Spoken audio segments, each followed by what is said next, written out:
Hola, espero que muy bien.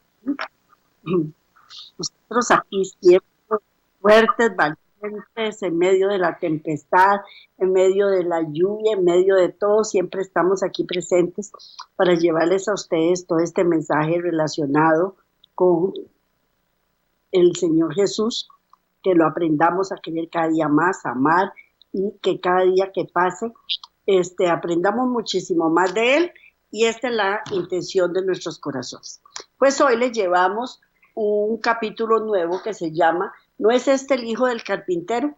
Y vamos a ver qué nos dice el Señor acerca del hijo del carpintero, que ya sabemos que con todo nuestro amor, orgullo y satisfacción de tener un Dios como Él, un hermano como Él, un Salvador como Él, estamos más que agradecidos con Dios.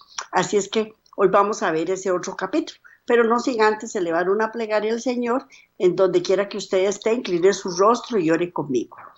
Amantísimo Padre Celestial, estamos delante de tu presencia para amarte, para bendecirte, para darte gracias por todas tus enseñanzas, gracias por todas tus bendiciones y por siempre tener para nosotros un tema propicio para traer aquí al YouTube, Laicos en Acción, a Radio Costa Rica, y que podamos transmitirlo a través de todos sus hogares o donde quiera que usted se encuentre para aprender un poquitito más de ti, Padre Eterno.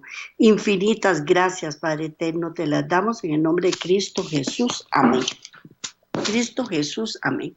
Bueno, pues hoy vamos a ver, ¿no es este el hijo del carpintero?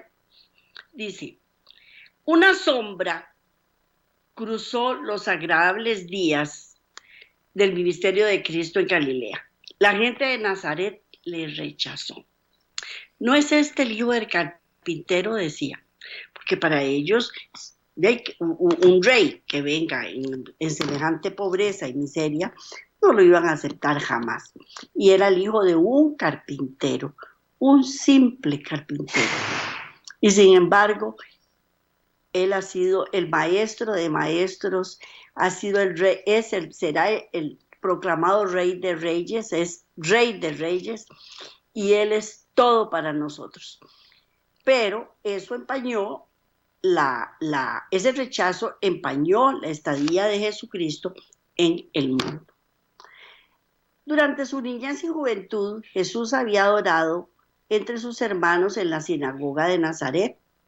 Desde que iniciara su ministerio había estado ausente, pero ellos no ignoraban lo que había acontecido. Cuando volvió a aparecer entre ellos, su interés y expectativa se avivaron en sumo grado. Allí estaban las caras familiares de aquellos a quienes conociera desde su infancia. Allí estaban su madre, sus hermanos y hermanas, y todos los ojos se dirigieron a él cuando entró en la sinagoga el sábado y ocupó su lugar entre los adoradores. Para los hermanos y la madre de Cristo Jesús, ellos sabían que Jesucristo era el Mesías debido a las profecías que habían dicho cuando él se presentó en el templo y debido a la forma en que fue engendrado y muchas otras cosas más. Pero ellos lo esperaban como un rey que venía a, a, a derrocar a los romanos, y él se iba a implementar como rey en esta tierra. Y ahí era donde estaba su equivocación. Entonces, ellos, al principio, cuando él empezó su ministerio y ellos no volvieron a saber de Cristo, sintieron un fiasco, porque la verdad es que eso no era lo que esperaban. Pero ahora, al verlo entrar en la sinagoga, se llenaron de entusiasmo y de nuevas esperanzas. En el culto regular del día, el anciano leyó de los profetas y exhortó a la gente a esperar todavía lo que había de venir, al que iba a introducir un reino glorioso y desterrar toda opresión, porque eso era lo que él anunciaba. Lógicamente que no iba a introducir un reino glorioso, pero era un reino que no era de este mundo. Y en este nuevo reino no iba a haber opresión de ninguna clase. Repasando las evidencias de que la venida del Mesías estaba cerca, procuró orientar a sus oyentes. Describió la gloria de su advenimiento, recalcando la idea de que aparecería a la cabeza del ejército para librar a Israel. Porque cuando él venga en su segunda venida, él va a aparecer a la cabeza de los ejércitos para librar a su pueblo, para librar a Israel. Pero ese no era el momento. Y él lo que venía a hablar era del reino venidero, no del que estaban viviendo en ese momento, sino del que iba a venir posteriormente. Cuando un rabino estaba presente en la sinagoga, se esperaba que diese él el sermón. Y cualquier israelita podía hacer la lectura de los profetas. En ese sábado se pidió a Jesús que tomase parte en el culto. Se levantó a leer y le fue dado el libro del profeta Isaías. Según se lo comprendía, el pasaje por el leído se refería al Mesías.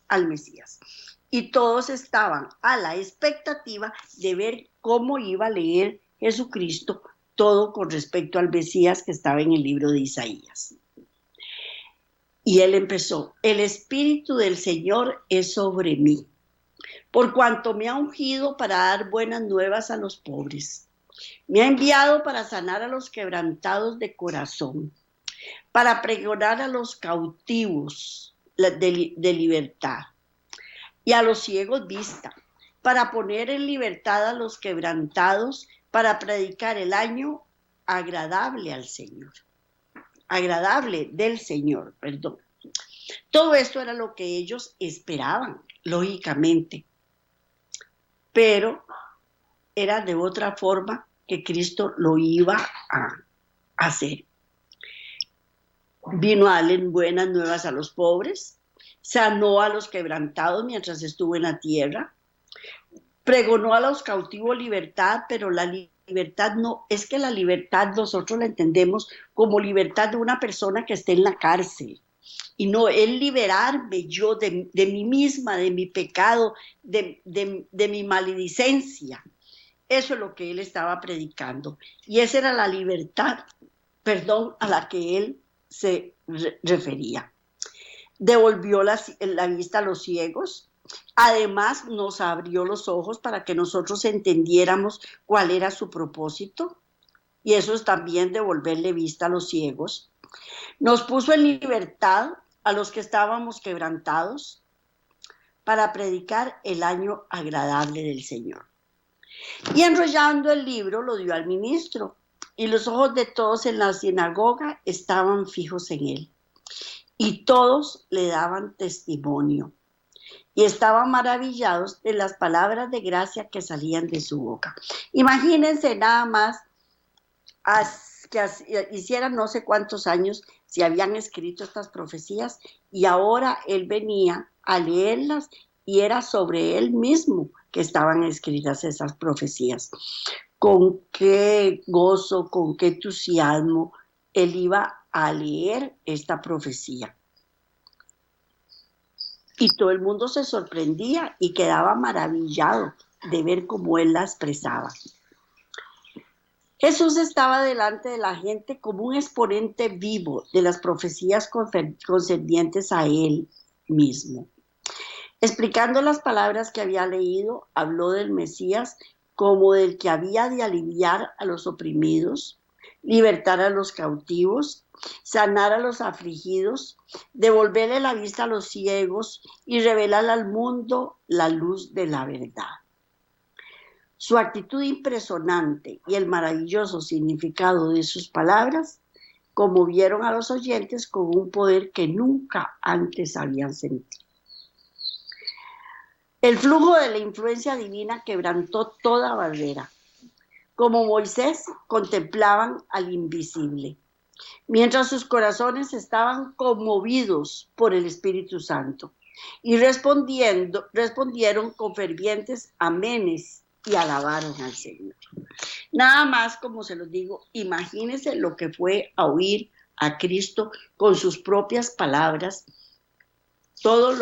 la forma en que a él lo describían, con la elocuencia, con el entusiasmo, con el amor que él lo habló por todos nosotros. Pero, ahí viene el pero, cuando Jesús anunció, hoy se ha cumplido esta escritura en vuestros oídos, se sintieron inducidos repentinamente a pensar en sí mismos y en los acertos de quien les dirigía la palabra.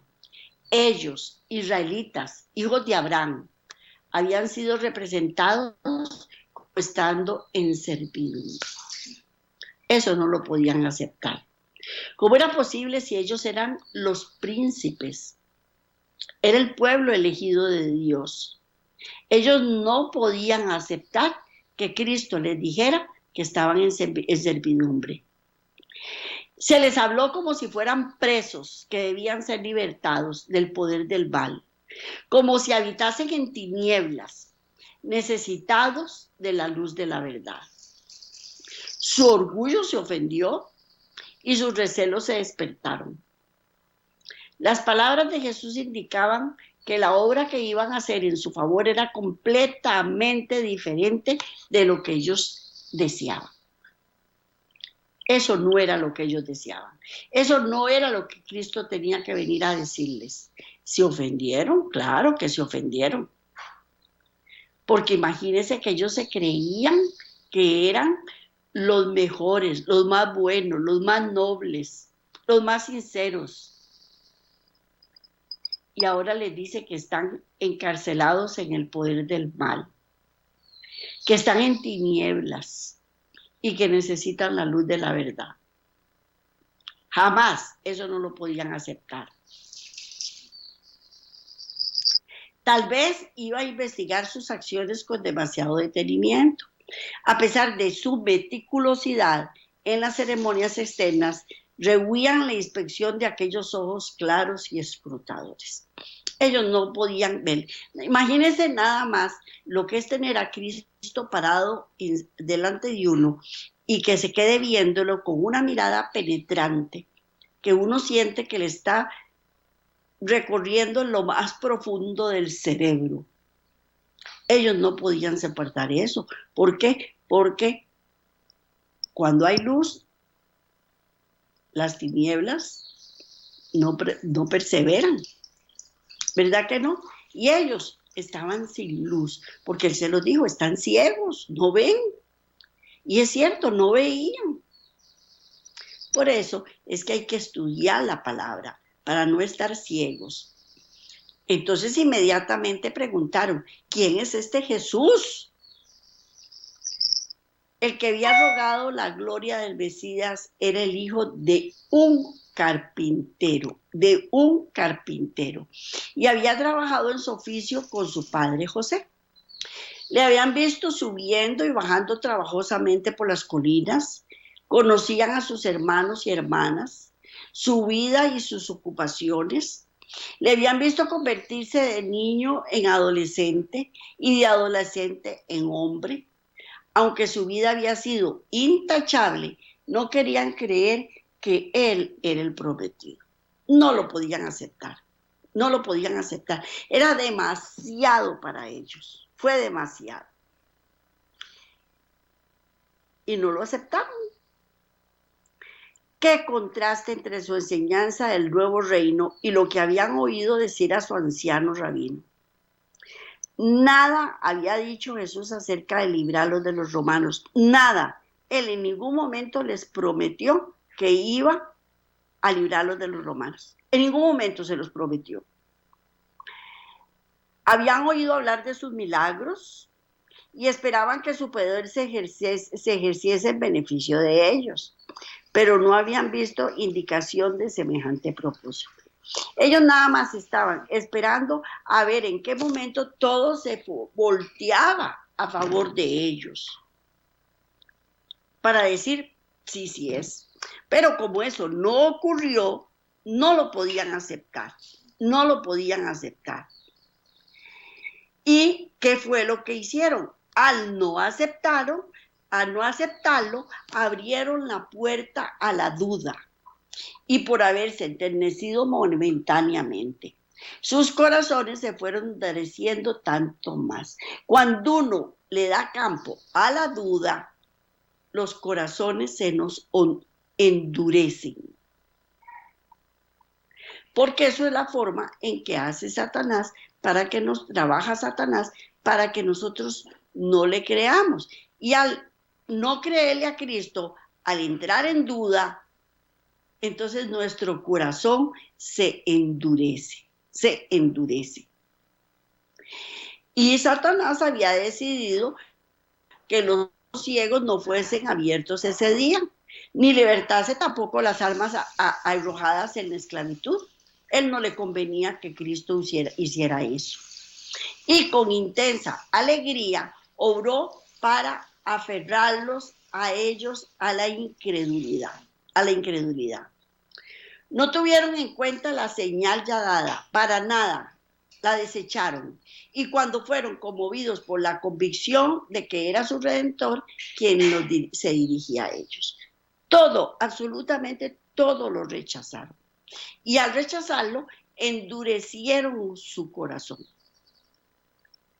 Pero Jesús les dio entonces una nueva evidencia de su divinidad y les empezó a revelar sus pensamientos secretos. Y les dijo, sin duda me diréis este refrán, médico, cúrate a ti mismo. De tantas cosas que hemos oído hablar, haber sido hechas en Capernaum, haz también aquí en tu tierra. Mas en verdad os digo que muchas viudas había en Israel en los días de Elías, cuando el cielo fue cerrado por 3 años y 6 meses, que hubo grande hambre en toda la tierra, pero a ninguna de ellas fue enviado Elías, a ninguna, sino a Sarepta de Sidón, fue la única viuda que fue enviado Elías, que era una mujer viuda, y muchos leprosos había en Israel en tiempo del profeta Eliseo, pero ninguno de ellos tampoco fue limpio, sino Naamán el sirio. ¿Por qué? Porque las bendiciones de Cristo son para quien Él quiere darlas. Entonces pensamos, ¿por qué no me da una bendición a mí? ¿Por qué yo no recibo esas bendiciones? ¿Por qué Cristo es tan egoísta y no me quiere sanar de esta dolencia? ¿Por qué no me quiere dar la plata que yo necesito? O el trabajo que yo necesito. Pero Cristo sabe qué es lo que vamos a hacer con esa bendición. Y si Él sabe que nosotros la vamos a desparramar como siempre lo hacemos, no nos la va a dar. O que vamos a utilizar esa bendición para hacerme daño a mí mismo o daño a los demás. Entonces, en ese momento, Él no nos bendice. Entonces, como esas bendiciones fueron para Naamán el sirio y para la viuda de Sarepta, ellos no lo podían aceptar tampoco. Muchos leprosos habían en Israel, sí es cierto, pero solo sanó a Naamán el sirio. Por esta relación de sucesos ocurridos en la vida de los profetas, Jesús hizo frente a las dudas de sus oyentes. A los siervos a quienes Dios había escogido para una obra especial. No se les permitió trabajar por la gente de corazón duro o incrédulo.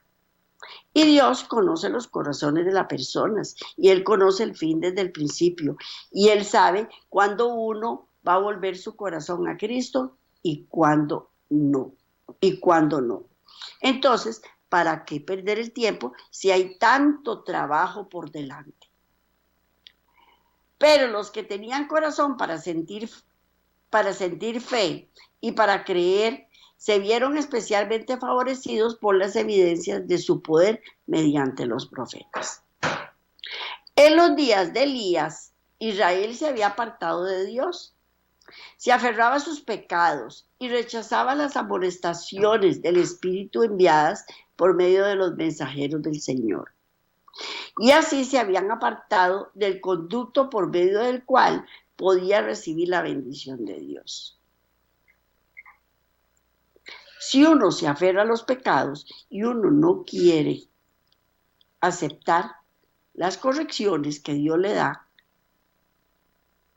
no está apto para recibir una bendición. Y por eso muchas veces hay gente que ora y dice, es que a mi Dios no me oye. Y Dios lo que está esperando es un cambio en la vida de esa persona. Porque recordemos que Dios siempre dice en la respuesta a nuestras oraciones, sí, no o espérese. Si es sí, perfecto. Si es no, es muy dura la respuesta porque uno está esperando ese milagro. Y si es espérese, también es muy larga la espera. Es muy larga la espera. Y uno quiere todo para hoy, especialmente en estos días. El Señor pasó por alto las casas de Israel y halló refugio para su siervo en la tierra pagana, en la casa de una mujer que no pertenecía al pueblo escogido, pero ella fue favorecida porque seguía la luz que había recibido. Ella seguía la luz que había recibido. Entonces, como ella seguía la luz que había recibido, fue favorecida. Y su corazón estaba abierto para recibir la mayor luz que Dios le enviaba mediante su profeta. Es más, les voy a decir una cosa, hay muchas veces también uno está entregado al Señor y uno le pide al Señor las cosas y uno dice, sí, como yo estoy tan entregada al Señor, voy a recibirlas. Esa bendición, pero tal vez esa bendición que le estoy pidiendo me va a apartar de lo que yo estoy recibiendo. Y entonces lo voy a desparramar porque ya me aparto y Dios no quiere que yo me aparte. Entonces mejor, cuando Él ve que yo estoy firme en la fe, que yo estoy, que no me voy a devolver, entonces Él viene y le dice ahora a uno, sí, tome, claro, aquí está lo que me pediste hace 1 año, 10 años, 15 años, 20 años, ya aquí está, usted sí ahora sí lo puede recibir. Por esta misma razón los leprosos de Israel fueron pasados por alto en tiempo de Eliseo, pero Naamán, noble pagano que había sido fiel en sus convicciones de lo recto, había sentido su gran necesidad de ayuda. Estaba en condición de recibir los dones de la gracia de Dios. No solamente fue limpiado de su lepra, sino también bendecido por un conocimiento del verdadero Dios. Así es que en ese momento él recibió doble porción, porque no solo recibió que su lepra se curara, sino que también fue bendecido con gran conocimiento acerca de Dios. Y eso Dios siempre lo va a hacer. Cuando Él nos bendice física y espiritualmente. Por lo mismo, porque si no nos bendice espiritualmente, nos vamos a apartar y vamos a endurecer nuestros corazones y no vamos a cuidar el regalo que nos dio. Pero si yo estoy fuerte espiritualmente, yo voy a estar eternamente agradecida con Dios por esa bendición que me dio. Nuestra situación delante de Dios depende no de la cantidad de luz que hemos recibido, sino del empleo que damos a la que tenemos. Yo conozco gente que se sabe la Biblia de tapa a tapa, pero no la pone en práctica. Así es que no es solo lo que hemos recibido, es cómo empleamos el aprendizaje recibido.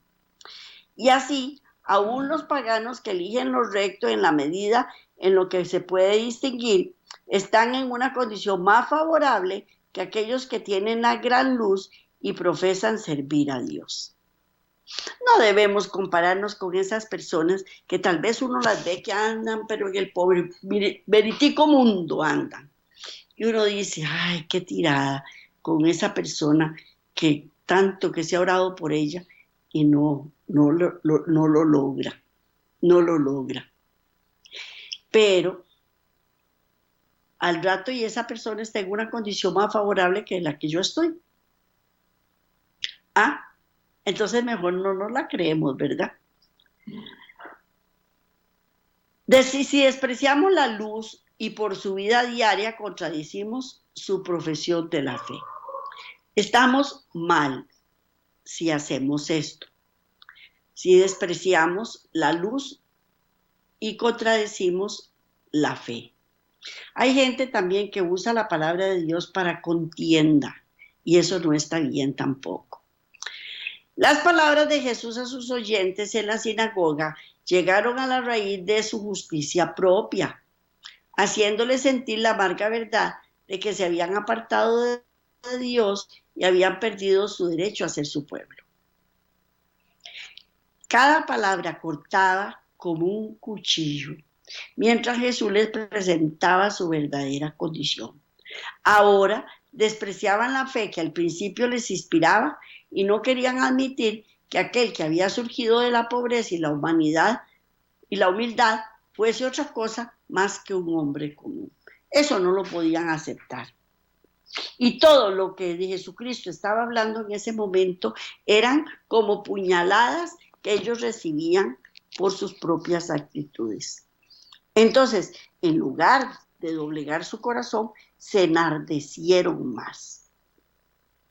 ¿Por qué? Porque su incredulidad engendró malicia. Satanás los dominó y con ira clamaron contra el Salvador. Se habían apartado de aquel cuya misión era sanar y restaurar. Y ahora manifestaban los atributos del destructor.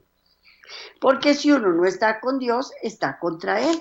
Y si yo no te... Bueno, de ahí, veámoslo en los jóvenes. ¿A quiénes imitan? A los líderes que ellos tienen. Si es un líder bueno, pues van a hacer cosas buenas. Pero si es un líder malo, ellos van a hacer las cosas mal. Igual nos pasa a nosotros. Cuando nosotros admiramos a una persona, vamos a tratar de hacer lo que ella hace. Pero si no la admiramos, nos burlamos y nos apartamos, ¿verdad? Cuando Jesús se refirió a las bendiciones dadas a los gentiles, el fiero orgullo nacional de sus oyentes despertó y las palabras de él se ahogaron en un tumulto de voces. Recordemos el rechazo más grande que podía existir de los israelitas era para los gentiles. Ellos no podían aceptar a los gentiles de ninguna manera. Y que Jesucristo estuviera aceptando a los gentiles, ellos no lo podían soportar. Porque esa gente se había jactado de guardar la ley, pero ahora que veía ofendidos sus principios, estaba lista para cometer homicidio. La asamblea se disolvió y empujando a Jesús, le echó de la sinagoga y de la ciudad. Cuando Cristo dijo estas palabras, ellos se enardecieron y lo que hicieron inmediatamente fue empujarlo hasta que lo echaron de la sinagoga y más tarde de la ciudad. Todos, absolutamente todos, parecían ansiosos de matarle. Le llevaron hasta la orilla de un precipicio.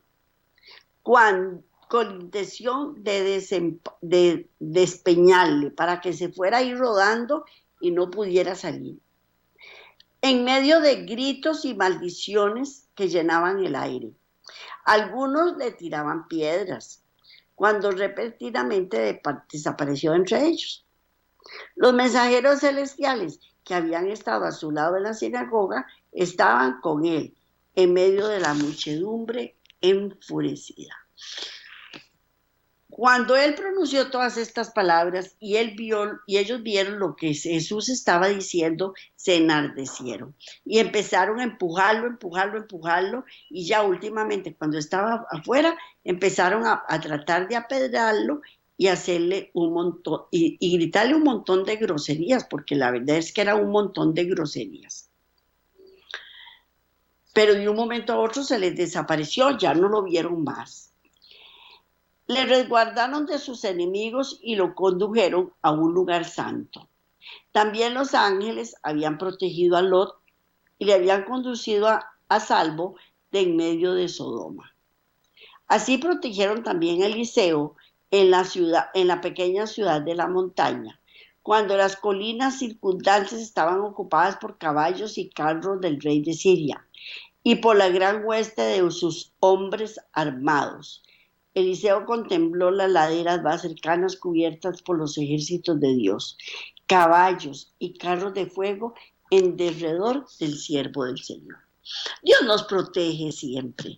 Cuando nosotros defendemos su palabra de corazón, Él siempre, siempre, siempre nos va a defender. Y por más que traten de hacernos daño, Él siempre, siempre, siempre nos va a defender. Y eso es lo que tenemos que creerle. Y así en todas las edades. Los ángeles siempre han estado cerca de los fieles que siguiesen a Cristo. La vasta confederación del mal está desplegada contra todos aquellos que quieren vencer, pero Cristo desea que miremos las cosas que no se ven. Él lo que quiere es que nosotros nos fijemos en lo espiritual y no en lo material. Los ejércitos del cielo acampados en derredor de los que aman a Dios para librarlos. Eso es lo que tenemos que hacer, ver esos ejércitos celestiales que están dando la buena batalla por mí. Ustedes se han puesto a pensar de qué peligros, vistos o no vistos, Dios nos ha salvado por la intervención de sus ángeles. Nunca lo sabremos, nunca. Hasta que la luz de la eternidad nos enseñe las providencias de Dios. Entonces sabremos que toda la familia del cielo estaba interesada en la familia de esta tierra y que los mensajes del trono de Dios acompañan nuestros días día tras día. Él siempre nos acompaña y Él dijo que iba a estar con nosotros hasta el fin. Hasta el fin. Cuando en la sinagoga Jesús leyó la profecía, se detuvo antes de la especificación final referente a la obra del Mesías. Y vamos a leer, espérense un momentito, vamos a leer. Primero que todo, no lo dije al principio, este estudio está basado en Lucas 4, del 16 al 30. Son muchos versículos, yo no se los puedo leer. Les aconsejo que por favor los lean para que entiendan más todo este estudio. Es Lucas 4, del 16 al 30. Lucas 4, del 16 al 30. Y vamos a leer Isaías 6, capítulo 6, versículo 2. Por encima de él había serafines, cada uno tenía 6 alas, con 2 cubrían sus rostros, y con 2 cubrían sus pies, y con 2 volaban. Isaías 6, 2. Por encima de él había serafines, cada uno tenía 6 alas, con 2 cubrían sus rostros, con 2 cubrían sus pies, y con 2 volaban. y con dos volaban.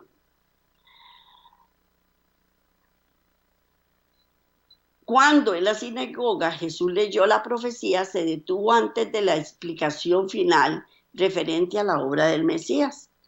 Habiendo leído las palabras que había venido a proclamar el año de la nueva voluntad de Jehová, pero omitió la frase y día de la venganza de nuestro Dios.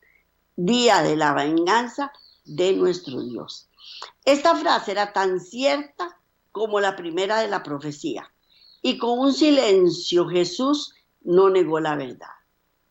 Pero sus oyentes se deleitaban en esparcirse en esta última expresión y deseaban ansiosamente su cumplimiento, porque ellos esperaban el día de la venganza. ¿Contra quién? Contra los romanos. Ese era el día de la venganza para ellos.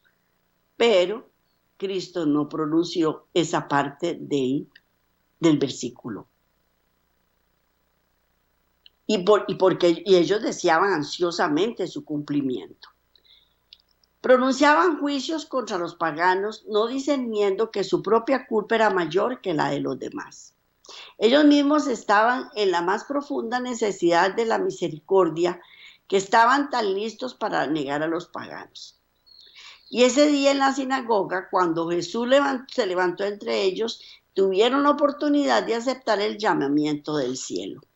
Y vamos a leer Miqueas 7:18, que dice así: ¿Qué Dios como tú, que perdona la maldad y perdona el pecado del remanente de su heredad?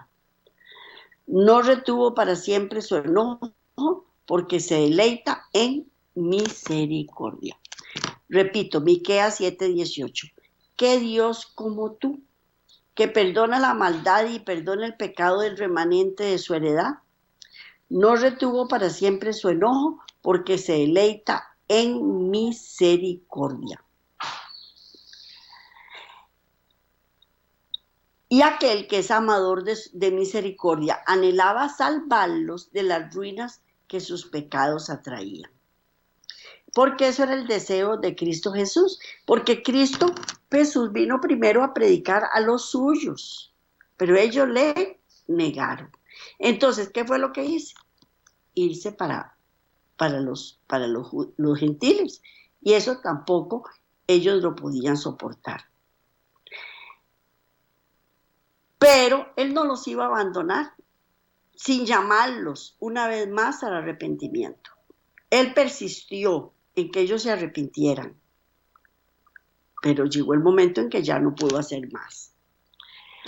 Hacia la terminación de su ministerio en Galilea, volvió a visitar el hogar de su niñez. Desde que él se rechazaba allí, la fama de su predicación y sus milagros habían llenado el país. Nadie podía negar ahora que poseía un poder más que humano. Los habitantes de Nazaret sabían que iba haciendo bienes, sanando a todos los oprimidos del diablo. Y alrededor de ellos había pueblos enteros, donde no se oía un gemido de enfermedad en ninguna casa, porque él había pasado por allí sanando a todos los enfermos. La misericordia revelaba un acto de su vida y atestiguaba su ungimiento divino. Ese era Cristo, misericordioso. Y él iba por todas las ciudades sanando a los enfermos, proveyéndoles todas las necesidades que ellos tenían. ¿A quiénes? A los gentiles y a los israelitas que quisieran arrepentirse también y estar cerca de él. Otra vez, mientras escuchaban sus palabras, los nazarenos fueron movidos por el Espíritu Divino. Pero tampoco quisieron entonces admitir que ese hombre que se había criado entre ellos era mayor que ellos o diferente. No lo podían aceptar, no lo podían aceptar. Para ellos era de más baja categoría, por decirlo así, que era más baja categoría y no lo podían aceptar, ni siquiera que fuera diferente. Todavía sentían el amargo recuerdo de que mientras aseveraba ser el prometido, les había negado un lugar con Israel, porque les había demostrado que eran menos dignos del favor de Dios que una mujer y un hombre paganos. Eso ellos no lo podían permitir. Sentirse que ellos eran menos que los paganos, no lo podían aceptar, no lo podían aceptar. Por ello, aunque se preguntaban, ¿de dónde tiene esta sabiduría y estas maravillas? No lo quisieron recibir como el Cristo divino. Por causa de su incredulidad, el Salvador no pudo hacer muchos milagros entre ellos. Tan solo algunos corazones fueron abiertos a su bendición y con pesar se apartó para no volver nunca más. Y es que eso es lo que nosotros no queremos entender, no lo queremos entender, que Cristo persiste e insiste en que nosotros volvamos los ojos hacia Él. Pero cuando llega el momento en que Él vio que definitivamente no hay forma, entonces en ese momento Él se va, pero para nunca más volver. Y ahí sí estamos metidos en problemas. La incredulidad, una vez albergada, continuó dominando a los hombres de Nazaret. Así dominó al Sanedrín y también a la nación. Para los sacerdotes y la gente, el primer rechazamiento de la demostración del Espíritu Santo fue el principio del fin. A fin de demostrar que su primera resistencia era correcta, continuaron desde entonces cavilando en las palabras de Cristo. Su rechazo del Espíritu culminó en la cruz del Calvario, en la destrucción de su ciudad, en la dispersión de la nación a los vientos del cielo. Eso fue lo que terminó todo. Su incredulidad determinó esto. Lo llevaron a la cruz del Calvario, lo mataron, después posteriormente vino la destrucción de su ciudad amada, que ellos amaban su ciudad, y por último fueron dispersados por todo lado. Cuánto anhelaba Cristo revelar a Israel los tesoros de la verdad. Él añoraba eso, pero su ceguera era pero tan fuerte, que fue imposible revelarle las verdades relativas a su reino. Se aferraron a su credo y a sus ceremonias que ya eran inútiles, cuando la verdad del cielo aguardaba su aceptación.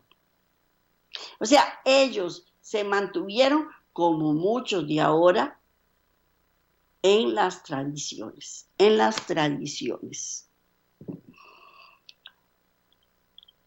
Gastaban su dinero en tamo y hojarasca, cuando el pan de vida estaba a su alcance. ¿Por qué no fueron a la palabra de Dios para buscar diligentemente a ver si estaban en un error? ¿Por qué? No lo hicieron. Las escrituras del Antiguo Testamento presentaban claramente todo detalle del ministerio de Cristo y repetidamente lo citaban a él de entre los profetas. Y vamos a leer Lucas 15:3, en donde les dice: vuestra casa os es dejada desierta, y os digo que no me veréis, hasta que llegue el tiempo en que digáis: bendito el que viene en el nombre del Señor. Repito, Lucas 13:35. He aquí vuestra casa es dejada desierta, y os digo que no me veréis, hasta que llegue el tiempo en que digáis: bendito el que viene en el nombre del Señor. En el nombre del Señor. Qué duro fue para ellos cuando les dijo: vuestra casa os es dejada desierta. Vuestra casa os es dejada desierta. Y cuando les decía: hoy se ha cumplido esta profecía a vuestros oídos. Si ellos hubieran escudriñado honradamente las escrituras y se hubieran sometido todas sus teorías a la prueba de la palabra de Dios, Jesús no habría necesitado llorar por su impenitencia. Él no habría necesitado declarar esas palabras tan duras. Vuestra casa os es dejada desierta. Ya no iba a estar mal la chequina, ya no iba a estar mal la presencia de Dios en los sacrificios, ya no iba a estar más ahí, porque le rechazaron. Y eso es lo que no entendemos cuando nos queremos apartar de Cristo para seguir nuestra vana manera de vivir, que nos puede dejar la casa desierta. Y ahora sí estamos metidos en problemas porque quedamos en manos de nuestro enemigo. Podrían haber conocido las evidencias de su carácter de Mesías, y la calamidad que arruinó su orgullosa ciudad podría haber sido evitada. Pero las miras de los judíos se habían estrechado por su fanatismo irracional. Las lecciones de Cristo revelaban su deficiencia de carácter y exigían arrepentimiento. Las lecciones de Cristo lo que hacían era, como les dijo Juan el Bautista, arrepentíos, arrepentíos. Ellos no lo quisieron aceptar. Si ellos aceptaban estas enseñanzas, debían cambiar esas prácticas y abandonar las esperanzas que habían acariciado. A fin de ser honrados por el cielo, debían sacrificar la honra de los hombres. Si obedecían a las palabras de un nuevo rabino, debían ir contra las opiniones de los grandes pensadores y maestros de aquel tiempo. Y ellos no querían eso para ellos. Ellos creían que todo lo que ellos decían era más que suficiente y que estaba bien. La verdad era impopular en aquel tiempo de Cristo. Es impopular también en nuestro tiempo. Lo fue desde que por primera vez Satanás lo hizo desagradable al hombre, presentándole fábulas que conducen a la exaltación propia. ¿No encontramos hoy teorías y doctrinas que no tienen fundamento en la palabra de Dios? Los hombres se aferran hoy tan tenazmente a ellas como los judíos a las tradiciones. Los dirigentes judíos estaban llenos de orgullo espiritual. Su deseo de glorificar al yo se manifestaba aún en el ritual del santuario. Amaban los lugares destacados de las sinagogas y los saludos en las plazas. Les halagaba el sentido de los títulos en labios de los hombres. Y a medida que la verdadera piedad declinaba entre ellos, se volvían más celosos de sus tradiciones y ceremonias. Y eso nosotros lo vemos actualmente en las sinagogas judías, en donde cierta élite es la que ocupa los mejores puestos dentro de la sinagoga. Eso no se ha quitado, continúa siendo igual. Y lo vemos también en todas las iglesias, en donde el que da mayor diezmo es el que tiene los mayores privilegios y el que es mejor atendido. Bueno, pues por cuanto el prejuicio egoísta había oscurecido su entendimiento, no podían armonizar el poder de las convincentes palabras de Cristo con la humanidad de su vida. No apreciaban el hecho de que la verdadera grandeza no necesitaba ostentación externa. La pobreza de este hombre parecía completamente opuesta a su acto de ser el Mesías. Se preguntaban si es lo que dice ser. ¿Por qué es tan modesto? Si prescindía de la fuerza de las armas, ¿qué llegaría a ser de su nación? ¿Cómo se lograría que el poder y la gloria tanto tiempo esperados convirtiesen a las naciones en súbditas de la ciudad de los judíos? ¿No habían enseñado los sacerdotes que Israel debía gobernar sobre la tierra? ¿Era posible que los grandes maestros religiosos estuviesen en error? Todo eso ellos se lo preguntaron. Pero no fue simplemente la ausencia de gloria externa en la vida de Jesús lo que indujo a los judíos a rechazarlo. Era la pureza de Jesús frente a la impureza de ellos. Eso no lo podían soportar. Al ver a Jesucristo, ellos se sentían impuros. Y eso no lo podían aceptar. Moraba entre los hombres como ejemplo de integridad inmaculada. Su vida sin culpa hacía fulgurar la luz sobre sus corazones. Su sinceridad revelaba la falta de sinceridad de ellos. Ponía de manifiesto el carácter huero de su impiedad presuntuosa y les revelaba la iniquidad en toda su odiosidad. Esa luz no era bienvenida para ellos. Encontrarme frente a Cristo y sentirme sucia, que no soy sincera, todo eso es como una bofetada en media cara. Y a ellos les pasó. ¿Por qué? Porque ponían de manifiesto su carácter, de lo que ellos decían ser y que no lo eran. Eran orgullosos, prepotentes. Y todo eso lo que revelaba era la iniquidad. Y esa luz no era bienvenida para ellos. Si Cristo hubiese encauzado la atención general hacia los fariseos y ensalzado su saber y piedad, le habrían recibido con gozo. Pero cuando hablaba del reino de Dios como dispensación de misericordia para toda la humanidad, no solo para los que daban más plata, no solo para los príncipes, no solo para los que tenían un puesto en la sinagoga, era para toda la humanidad y ellos no lo podían aceptar. Presentaba una fase de religión que ellos no querían tolerar. Su propio ejemplo y enseñanza no había tendido nunca a ser deseable el servicio de Dios. No deseaban ese servicio de Dios, Ellos querían otro tipo de servicio, que Cristo viniera y los halagara y les subiera el ego y los tirara para arriba y los encumbrara más. Cuando veían a Jesús prestar atención a aquellos a quienes ellos odiaban y repelían, se excitaban las peores pasiones de sus orgullosos corazones, Y vamos a leer Apocalipsis 5:5.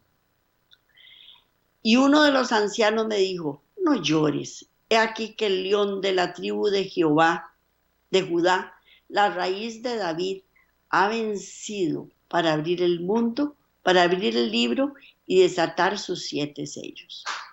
Y uno de los ancianos me dijo, no llores, he aquí que el león de la tribu de Jehová, de Judá, la raíz de David, ha vencido para abrir el libro y desatar sus 7 sellos. Solo Cristo podía hacer eso.